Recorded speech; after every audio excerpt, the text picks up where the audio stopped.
Hello, good evening. Welcome to the 7th streaming day from our live studio, which is part of the 21st Queer Film Festival Mezipatra. Here in this studio, throughout the whole duration of the festival, we bring you interviews with filmmakers and inspiring personalities of our queer community, as well as other accompanying programs. We'll begin today with an interview with Simon Bozzelli, who is a young Italian filmmaker and the director of the short film J'adore, which you can watch in the block of short films Torn from the Chain. You can watch this short film at aerovod.cz as well as all the other films from our program. Before we begin, a friendly reminder, this interview will be held in English, so if you need Czech translation, please head to our YouTube channel where the interview will be translated. Also, if you'd like to ask Simone a question, just pop it in the comments on Facebook or on YouTube. My colleagues will get it to me and I'll ask Simone. So, and now I would like to welcome Simone Bozzelli. Welcome, it's great to see you again. Hi, Hi. great to see you. Hi, so for those who don't know, Simone is our former guest. He visited the festival in 2017 with his short film Loris is Fine. So, Simon, J'adore tells a story of 15-year-old Claudio who wants to fit in a group of guys who claim to be fascists. But those guys make fun of him because he smells like a girl, hence the title J'adore. This film has a very wild atmosphere. It is full of suspense. It relies a lot on the group dynamic. There are scenes where multiple people are speaking at the same time, multiple things are happening. And I watched your previous films, Loris is Fine and Amateur, and I felt those films were quite different in some ways. They were quite intimate, controlled. There were quite few characters. So I would like to ask you in the beginning about this development, how you came up with the idea to make this movie from this particular setting. Yeah, I was really interested in to find that intimacy that you have seen maybe in my previous movie in something more choral, in something with more people, to find an intimacy in a public place. I don't know how to say in English, but in something where it's not properly the location of the intimacy, like a bedroom, you know. And this was very challenging for me because I in my movie I want to search intimacy in place where cannot be. Mm-hmm. So it was very important to me that at the end, where the two characters are each one in front of, that the spectator that who is in the movie say, "Oh, finally they are alone and they can talk about their feelings." So this was very important to me, to connect these two people, but around them there are a lot of situations and a lot of people. What really struck me was how authentic the atmosphere of this very toxic group of extremists felt. So I would like to ask you, how did you create this authenticity? Was there any research involved? Any source of inspirations you had? Yeah, with my screenplayer, I had a lot of the research because unfortunately it's very common nowadays in Rome to find, especially in high school, to find kids, to find this kind of groups, this kind of teenager that claims to be fascist or that are very near with some parties that claims to be a fascist. So I have been a lot of research, and I also been in high school to make casting, casting actors, non-actors, and I think that when I choose these people, this non-actor, they really know what the short was talking about, because maybe in their school there are this kind of kids, so they know what they are playing, you know. Do So you, I think that the realistic aspect was by there. so you would say it is quite common now in Italy that young people become radical in these sort of extremist groups. Do you have any personal experience with that? Yeah, I had one person experience with them. I interviewed some of them, and but for me, because I just wanted to be very really realistic, and I wanted to know that uh, in these groups there are some hierarchy, there are some rules that are very similar to,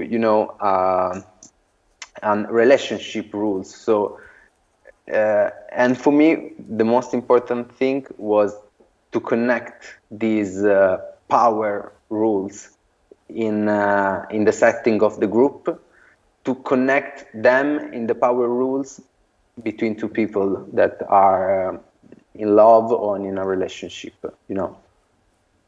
And it was very interesting, this for me. And so another distinctive thing about your film is the cinematography.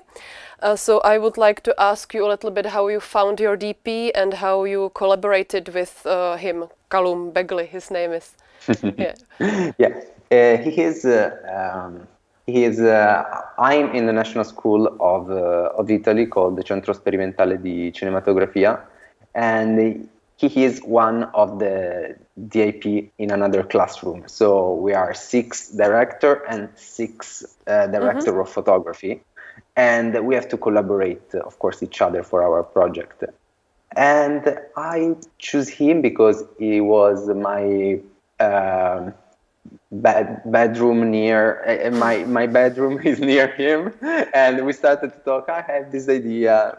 We didn't know each other, and I show him my references, my movie references, like films of Larry Clark, and he really enjoyed them. So okay, let's work together, and we spent a lot of nights talking about the movie, talking about the screenplay, talking about also photographer that we are interested in common, and so we knew each other personally and artistically, and when we were on set, he know exactly what I liked. So it was, and then for my next project, I continued to work with him. So it was. Yeah, it was a new friendship and also a new collaboration. Did you build your whole crew from members of your school? How did you build your whole crew?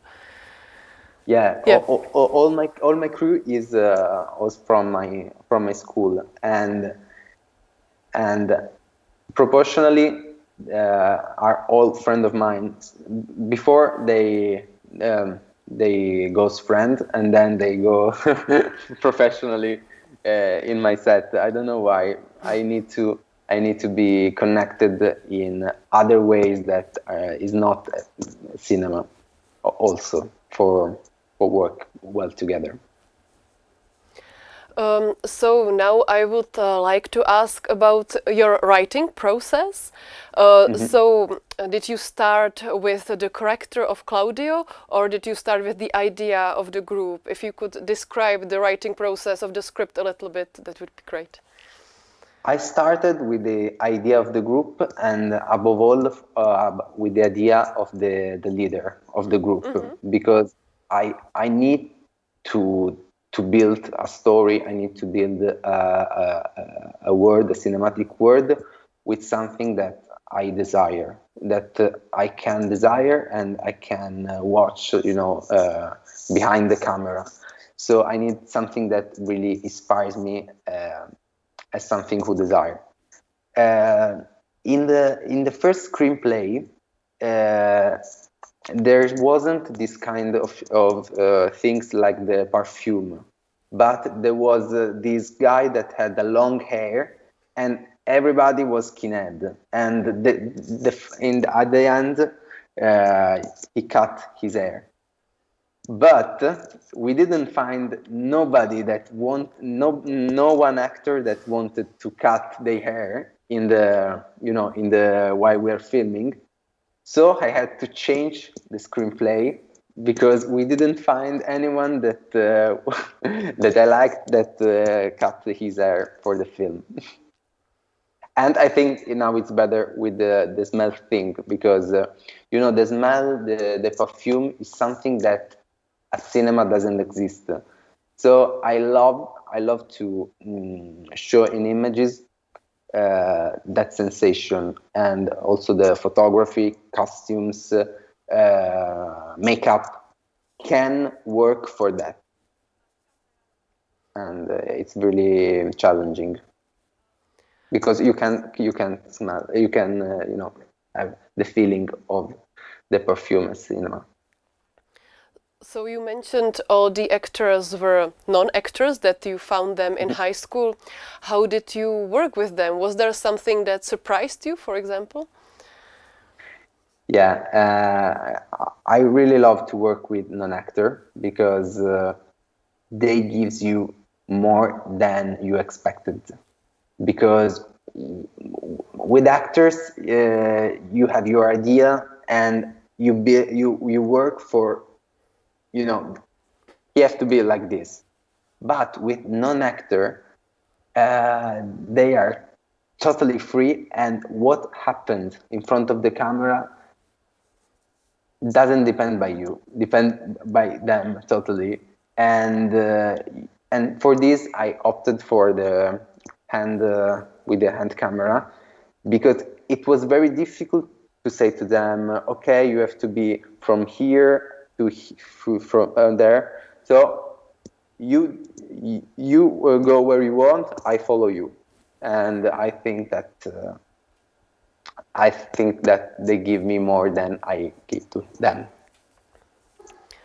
Uh, your film was screened at the Venice International Critics Week, which is the parallel section of the Venice Film Festival organized by the Union of Italian Film Critics.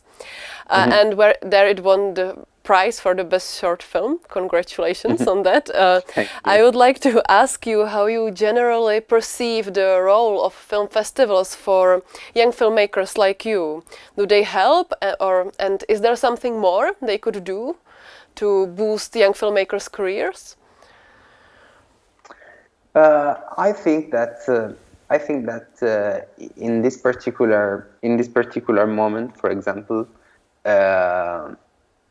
I think that in this particular moment, that maybe it's really difficult now to place a festival with people, and the thing that our movies goes online. I think it's very important, and it's right that someone maybe in the other side of the world, or also in our country, that cannot be physically there in the festival, maybe for economical reason, maybe for, I don't know, whatever reason. I think that's important that they can live the festival also online. So I think that. It's important to live also the festival in some other way, maybe physically and also online, like in this way. So I think that also in a difficult period we can learn something, and I think we're learning this. Uh, are you planning to go, or has your film J'adore been chosen for some other festivals right now? Do you have any plans in this regard? Actually, there are a lot of festivals that I can't remember every festival because they are a lot, and I'm very happy for that.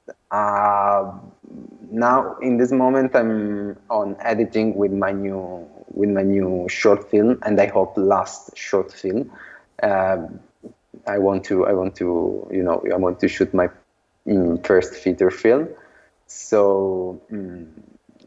So it's very difficult to follow, all the festival. I have now the energy for new thing, for the new works. But yeah. So, what are your plans for the future? You said you're working on your or on your next short film. What is it about, if you can tell? And do you already have some idea about what your feature could be about?